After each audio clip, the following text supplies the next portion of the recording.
Assalamualaikum warahmatullahi wabarakatuh.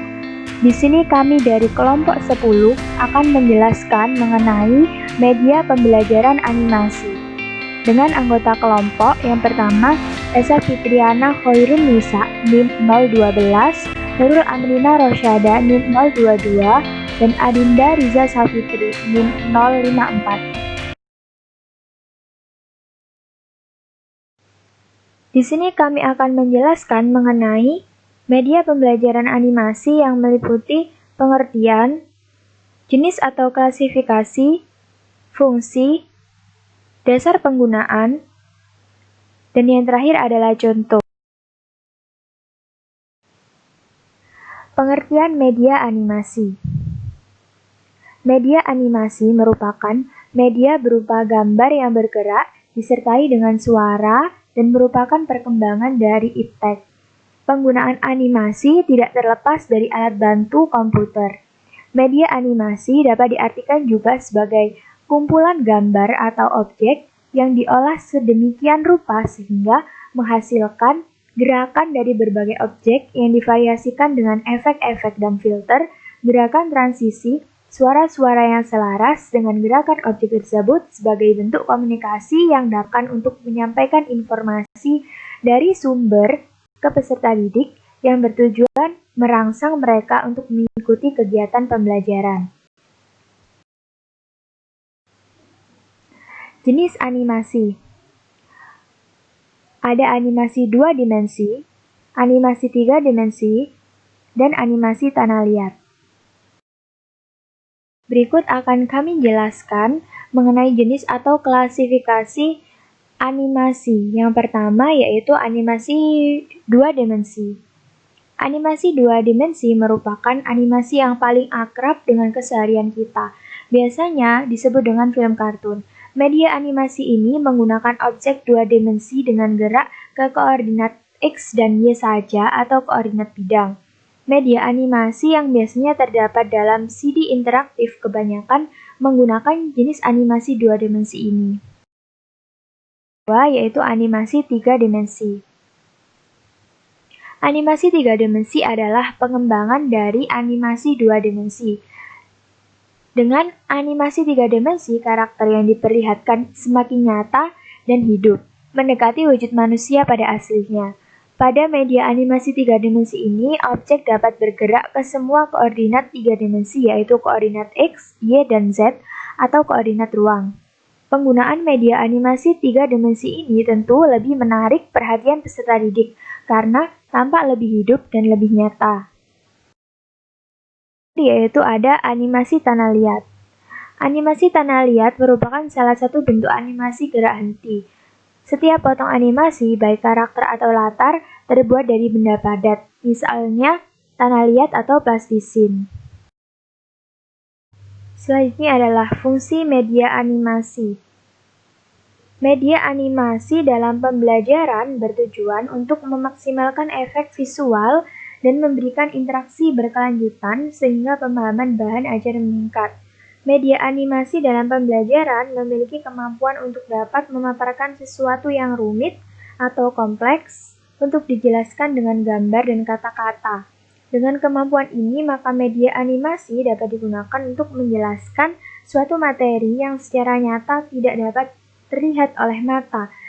Dengan cara melakukan visualisasi, maka materi yang dijelaskan dapat tergambarkan. Dasar-dasar penggunaan media. Dasar dari penggunaan media pembelajaran dibagi menjadi 2 kategori. Kategori yang pertama yaitu landasan psikologis. Pada umumnya, kedudukan media pembelajaran berfungsi sebagai alat perantara atau alat pengatur pesan dalam kegiatan pembelajaran, yaitu memberikan stimulus kepada siswa agar siswa dapat memahami materi yang disampaikan guru. Dari konsep-konsep yang masih abstrak menjadi gambaran yang lebih konkret. Sikap dan perilaku seseorang akan mengalami perubahan setelah mereka mendapatkan pengetahuan dan pengalaman baru.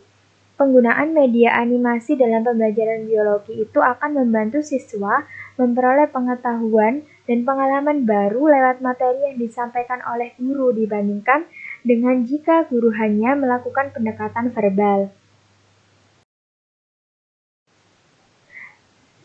Dasar penggunaan media yang kedua yaitu menurut landasan religius. Manusia mempunyai potensi untuk berkembang dengan dimilikinya pendengaran, penglihatan, dan hati atau pikiran. Sesuatu hal yang konkret akan lebih mudah dipelajari daripada sesuatu yang abstrak. Sesuatu yang abstrak perlu dikonkretkan. Untuk itu, diperlukan media pembelajaran audiovisual atau animasi dalam pendidikan. Yang terakhir adalah contoh media animasi.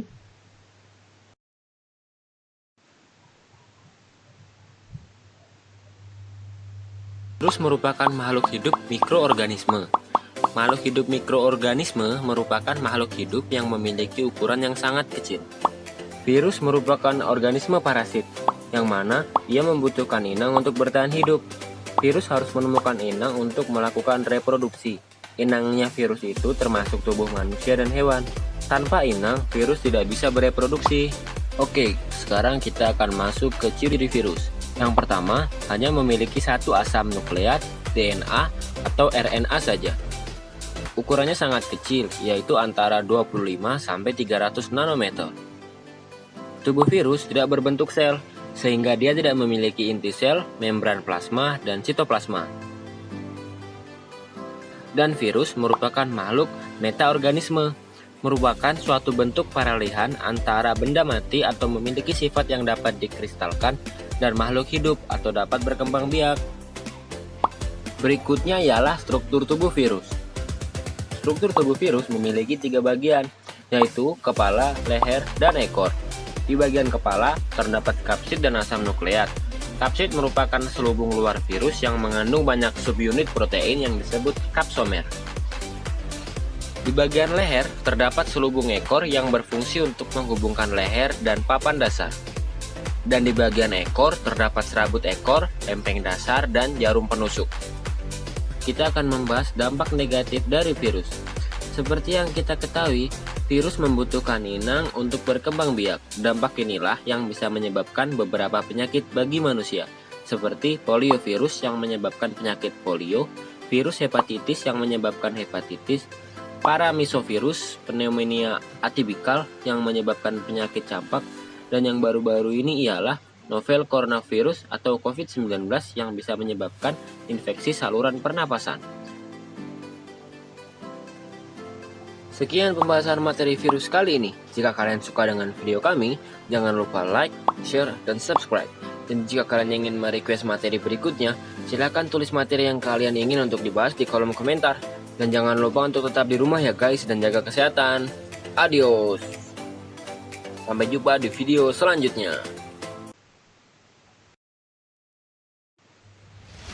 Sekian penjelasan dari kelompok kami. Semoga bermanfaat. Wassalamualaikum warahmatullahi wabarakatuh.